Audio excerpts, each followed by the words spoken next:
Dulu gua pernah mondok, ya beberapa tahun lah. Dan jujur ya, awalnya gua pikir setelah mondok itu gua bakal pulang sebagai orang yang paham agama. Ya minimal bisa jadi panutan, yang bisa jawab pertanyaan keluarga gua soal ini halal atau haram, soal sholat atau soal hidup.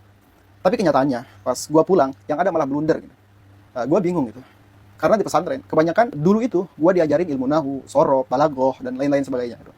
Memang tiap hari kita ngaji, tapi yang lebih banyak diajarkan tuh lebih fokus ke kalimat ini jumlah ismiyah atau fi'liyah. Kalau ismiyah mana mubtada dan khobarnya. Khobarnya itu mufrad jumlah atau sibah jumlah. Atau kalau ilmu balagohnya misalkan gaya kalimat ini uslub insaiyah atau khobariyah. Lalu tujuan balagohnya apa? At-tahdid, at-tajin atau at-tarhib itu kan.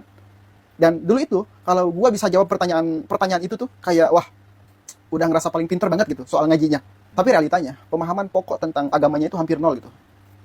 Bahkan pernah satu momen, ini lucu tapi jujur nyesek sebetulnya.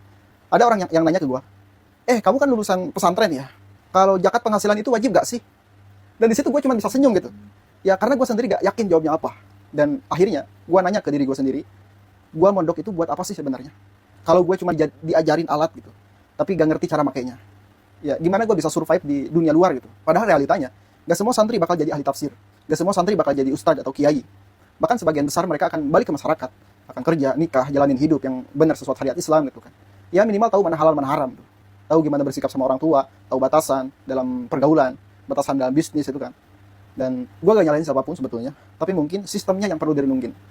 Ya karena kalau kita terus-terusan ngefokusin ngajarin nahu dan sorof doang, ibaratnya kita cuma ngasih peta tanpa nunjukin arah. Dan santri kayak gue yang cuma beberapa tahun mondok bakalan pulang dengan banyak hafalan tapi sedikit jawaban gitu.